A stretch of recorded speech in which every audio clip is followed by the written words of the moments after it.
Hey guys, welcome back to part 4. We will continue to clear the stages for chapter 2 and hopefully we can complete the entire chapter 2 by today. So let's get started. Since we are clearing gold rate at the moment, I would like to share with you guys that I have never ever farmed additional gold rates except for the sake of clearing the stages campaign. I personally feel that the energy used to exchange gold is extremely inefficient since small amount of gold can still be obtained by farming gear rates, artifact rates, or even EXP rates. At this moment, gold rate seems to be in a very bad design as the gold obtained per round is too insignificant for our enhancement of gears. For those of you guys who are feeling that you are being bottlenecked by gold, I would strongly advise you to only enhance gear that are decent enough, like having 2 to 3 secondary stats that are relevant, instead of enhancing only one relevant secondary stat. In addition, I will advise you guys to enhance the gears till level 8 or 12 to see if the stats is of good quality before deciding if you want to continue enhancing them to level 16. This is because the big bulk of your gold loss happens when enhancing from level 12 to level 16. With careful planning and enhancing, I believe that farming gold rate is totally not necessary at all.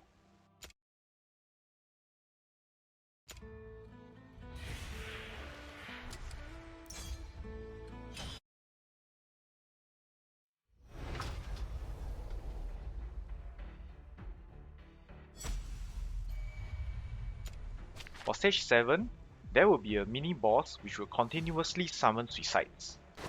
I will use Maw and Brienne to take down the mini boss as soon as possible so that the suicides will not cause me any problem throughout the entire battle.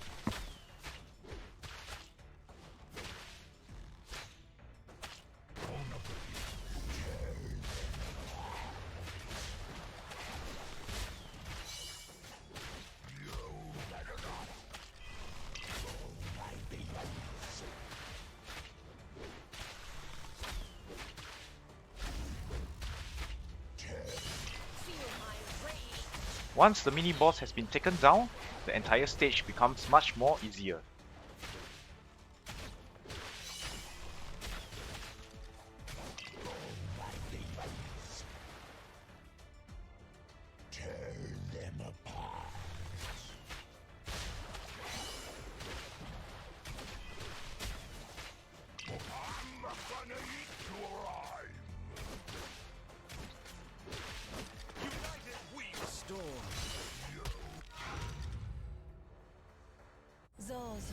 Alright, so let us move on to stage 8.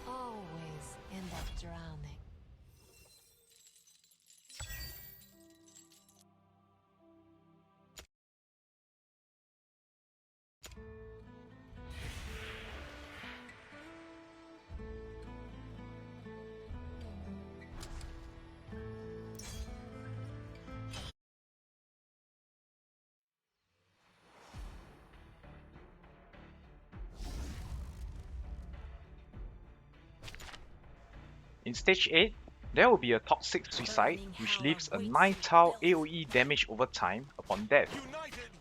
Do not place any platform heroes near your defender as this damage over time can be very lethal. I will also consider using 2 healers to focus healing on your defender just in case your defender is unable to handle the damage over time. For the left lane, do place strong AoE heroes as there will be a large wave of monsters spawning from there.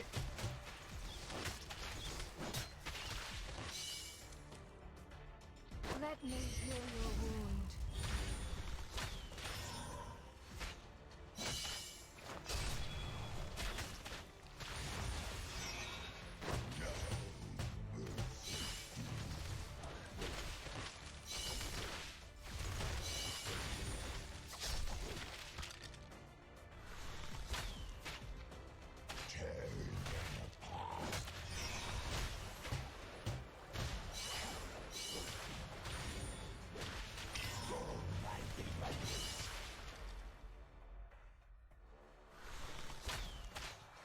Feel my rage. Lightning guides our path.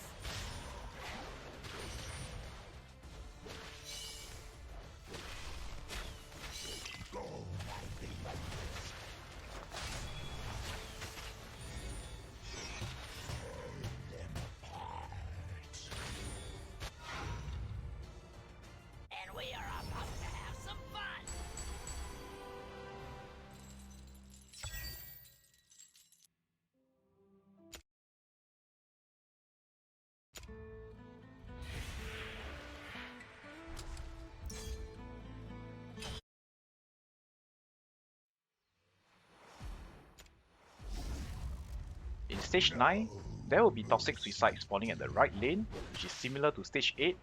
However, this time round, there will be Suicide and a large quantity of monsters spawning at the left lane.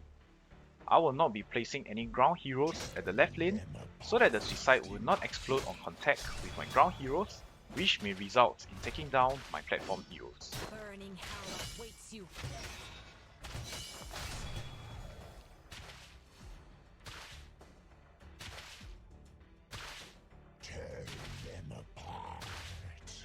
Let me heal your wound. Storm gathers.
No one Alright, ends time for stage 10. brilliant victory.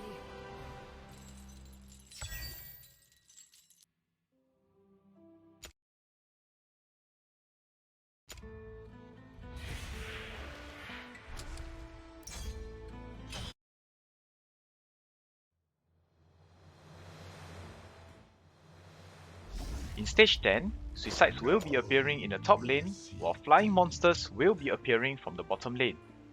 A skeleton guard that is weak to the magic damage will be spawning in both lanes. Storm gathers. I will first place Maw at the top lane to handle the Suicides, and Brienne at the bottom lane to handle the flying monsters. Once again, I will try not to place any ground heroes unless necessary to avoid explosion damage from the Suicides.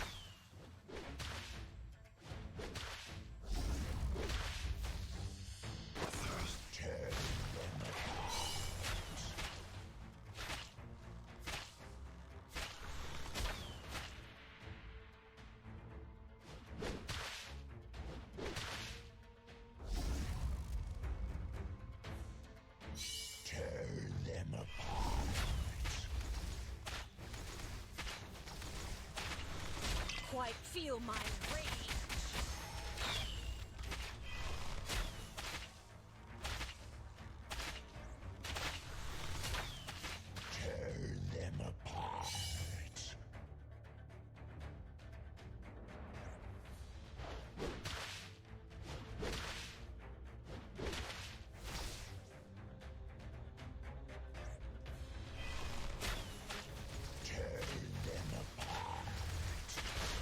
Lightning guides our path.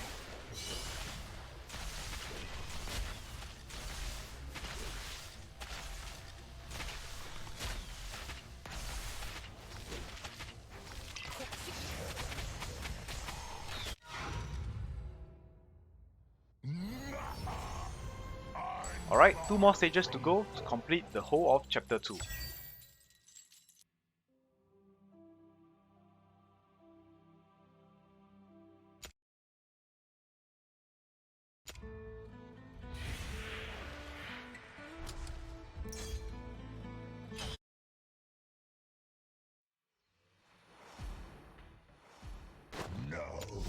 Stage 11 is a little bit tricky. Suicides will be spawning at the top lane, and Toxic Suicides at the bottom lane.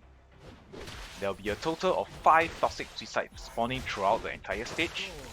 The first and the third will have a delay before they start moving, so do take them down before the timer runs out. While the second, fourth, and fifth will start moving immediately after spawning. Burning hell Ensure that you have awaits enough burst power to take down the second, fourth, and fifth Toxic Suicides before they reach your heroes, as the AoE damage over time will take down your platform heroes easily. I will also not be placing any ground heroes for this stage. Do note that there will be flying units spawning off both lanes too.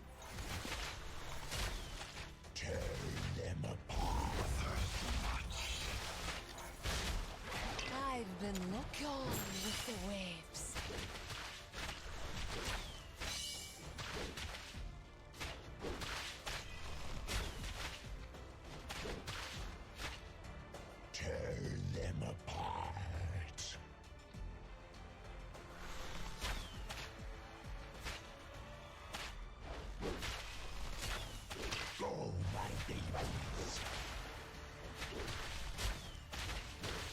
Quite feet.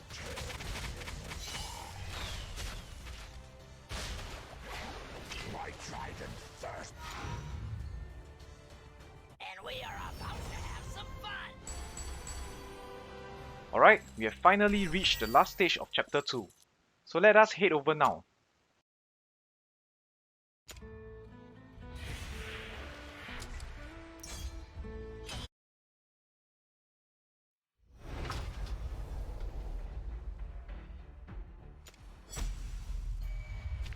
For the boss stage of chapter 2, the boss, the Queen Tarantula, will increase her HP and attack every time an arachnid comes close to her to be devoured by her. After countless of failures in being unable to take down the arachnids before it touches the boss, I've come up with this little trick. I'll first let the boss walk close to the soul core and trap her within my ground heroes.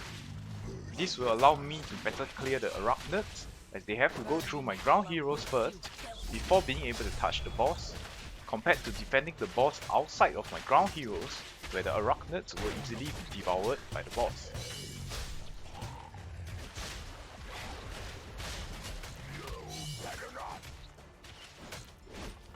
Let me flow.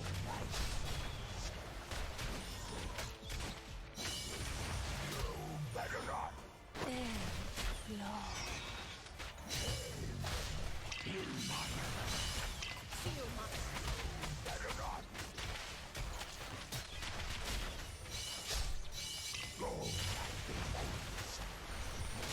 Let's see them all. I'm gonna eat blood. Although there are a few arachnids which manage to sneak past my ground heroes, it is still manageable and we managed to take down the boss in the end. Lightning strikes again.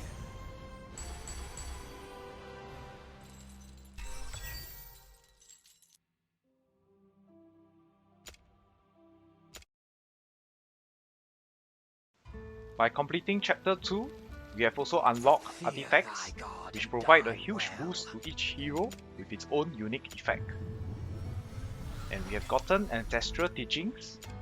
This artifact is by far the only epic artifact worth using, and I will talk more about it when we start to grind some artifacts.